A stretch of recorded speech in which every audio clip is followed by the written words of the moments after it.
हम सब ने सुना है। ओके, तीसरा पार्ट हम सब ने देखा जी। अब सर क्या होने वाला है?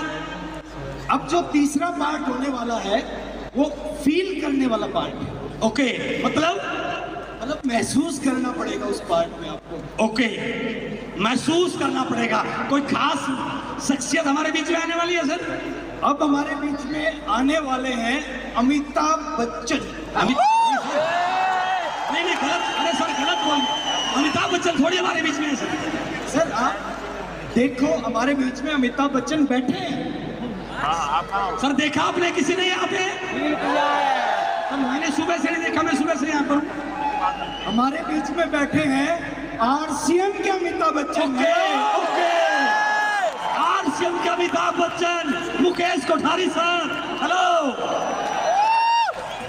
जली को आग कहते हैं, बुझी को राख कहते हैं, उसमें से जो चिंगारी निकलती है उसे कोठारी साहब कहते हैं। हेलो,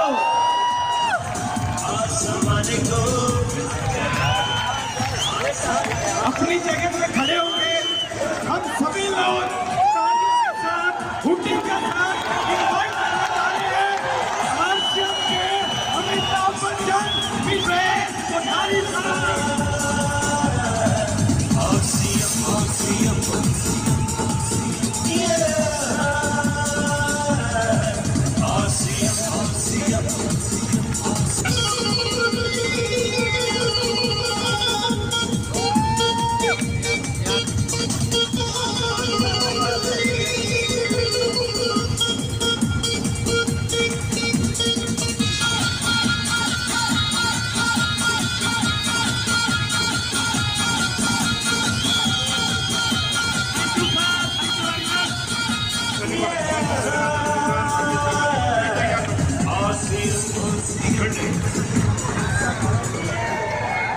सुबह से बहुत ज्ञान की बातें हो चुकी है और ज्ञान हमारे से कोसों दूर है।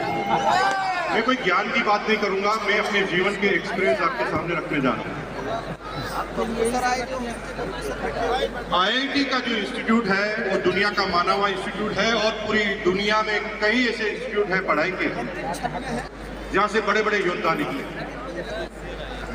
लेकिन जब स्टडी को चेक किया तो पता चला कि अभी तक एक भी ऐसा व्यक्ति जो कभी किसी भी यूनिवर्सिटी के मेरिट में आया है वो दुनिया की 100 बड़ी कंपनियों के मालिक में से नहीं है। जो मेरिट में आया है वो 100 बड़ी कंपनियों के मालिक में से नहीं है। और मजे की बात है, जो भी मेरिट में आया है उन 100 बड़ी कंपनियों का ही सीईओ।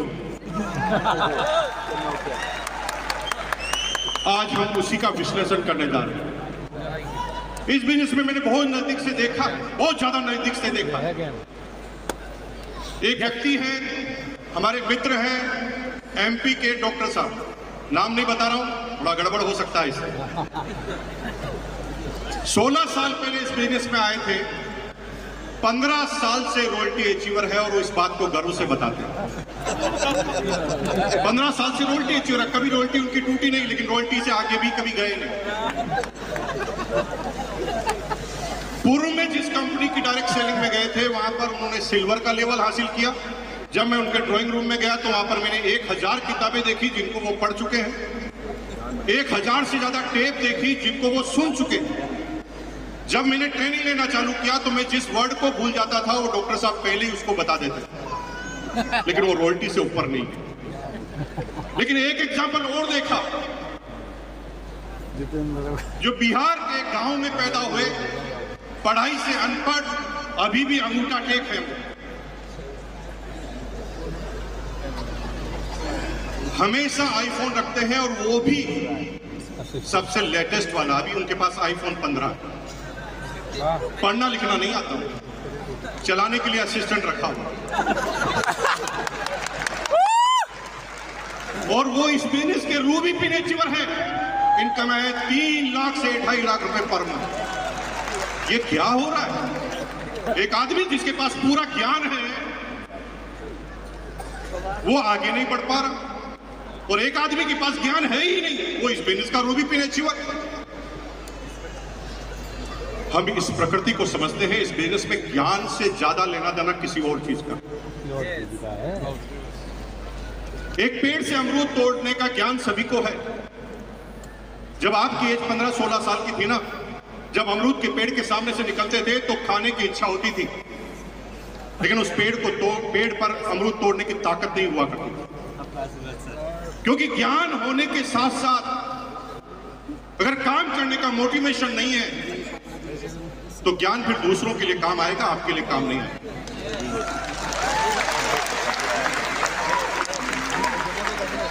जो ही वो पेड़ के सामने से निकलता था, मन में आता था कि मैं अमरूद खा लूं, लेकिन मन में डर आते ज्ञान की वजह से।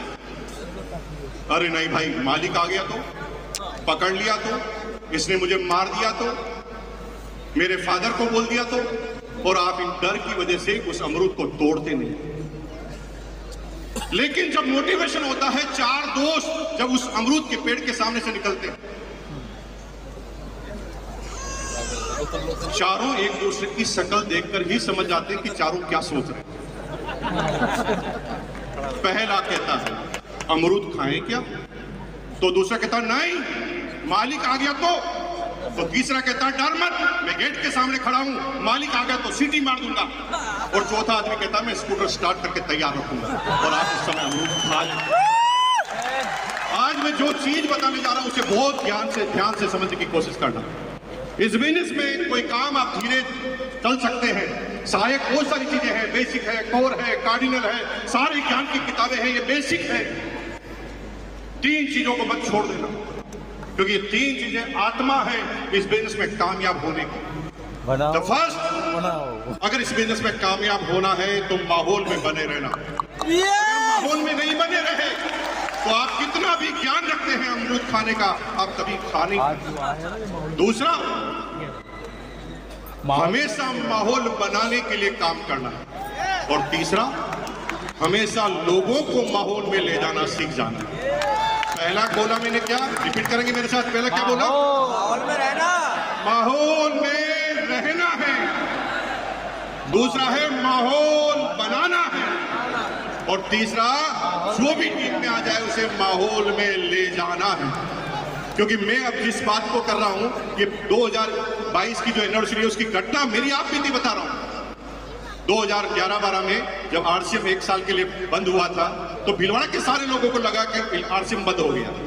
मेरा एक दोस्त है, नजदीकी मित्र है, हर 6 महीने में एक बार आ जाता है, मेरे टेबल पर बैठा, और जब मैंने बात की कि आजकल क्या चल रहा है, मैंने कहा भाई हमारे तो क्या चलना की शुरुआत भी आरसीएम से होती है और रात का एंड भी आरसीएम से ही होता है, आरसीएम ही चल रहा है। तो उसने मुझे आश्चर्यजनक प्रश्न पूछा, आरसीएम अभी चल रहा है क्या? मेरा दिमाग खराब हो गया।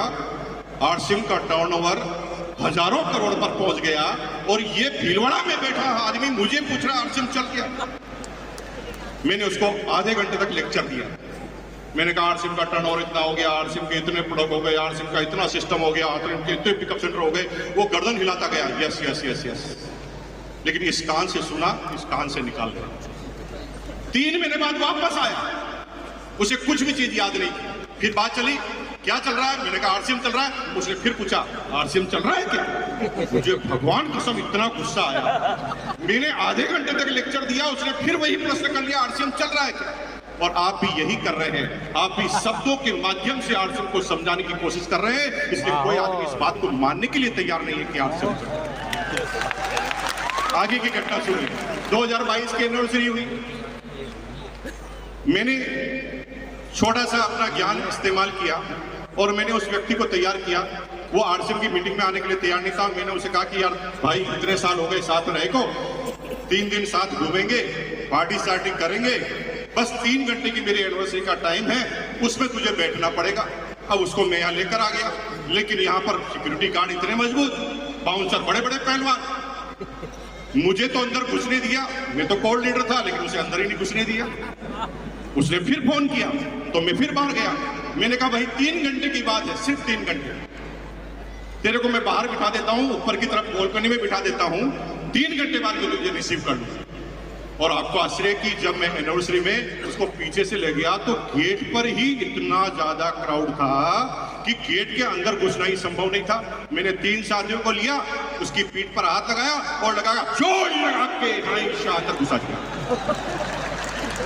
जब वो अंदर घुस गया तो भगवान कसम वो 3 घंटे तक वापस बाहर ही नहीं निकल पाए। निकलना चाहता था, निकल ही नहीं पाया। उसके दिमाग में वो चीजें उसने देख ली जो सुनने से असर नहीं होता था। अब वो भीलवाड़ा में मेरे साथ गया, किसी को उसने पूछा कहां गया था, वो कहा आरसीएम की सेमिनार में। तो सामने वाले ने पूछा आरसीएम चल रही है क्या, तो वो इतना चिढ़ गया उसके बाद चल रही है, दिमाग खराब हो गया, सारा अंदर निकल नहीं पाया, बाहर निकल नहीं पाया, 3 घंटे चल रही है। जिन शब्दों से तुम काम चलाना चाहते हो उन शब्दों से नहीं चलेगा। जब तक माहौल में नहीं रहोगे, जब तक माहौल दिखाओगे नहीं और जब तक माहौल बनाओगे नहीं, तब तक आप कामयाब होने वाले नहीं। और अगर इस काम को आपने कर लिया तो दुनिया की कोई ताकत तुम्हें नाकामयाब कर ही नहीं सकती।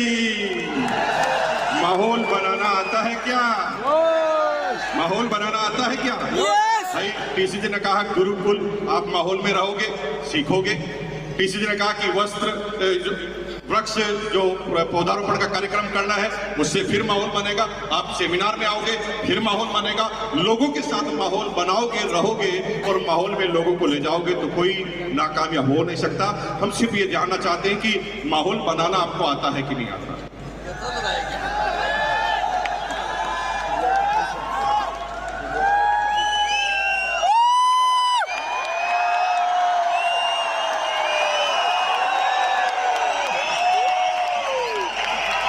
ऐसे तो आपके घर के लोग नहीं जागेंगे भाई।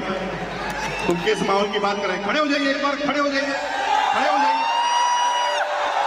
इस पूरे स्टेडियम में जगह जगह शीशे लगे हुए हैं। बाहर जाकर आया तो पुलिस वाले कह रहे हैं कि ये कैसी सेमिनार चल रही है, साला बाहर तक आवाज तक नहीं आ रही है। मैंने कहा भाई ये बिच्छुओं की बारात है, तुम सरदार का नाम मत पूछ लेना, ये सारे जोश मशीन हैं। दोनों हाथ खड़ा करके बोल सकते हैं क्या? बहुत बहुत धन्यवाद, नीचे बैठ जाइए, क्योंकि मैं अब उन माहौल बनाने वाले व्यक्तियों को आपके बीच में प्रेजेंट करने जा रहा हूं।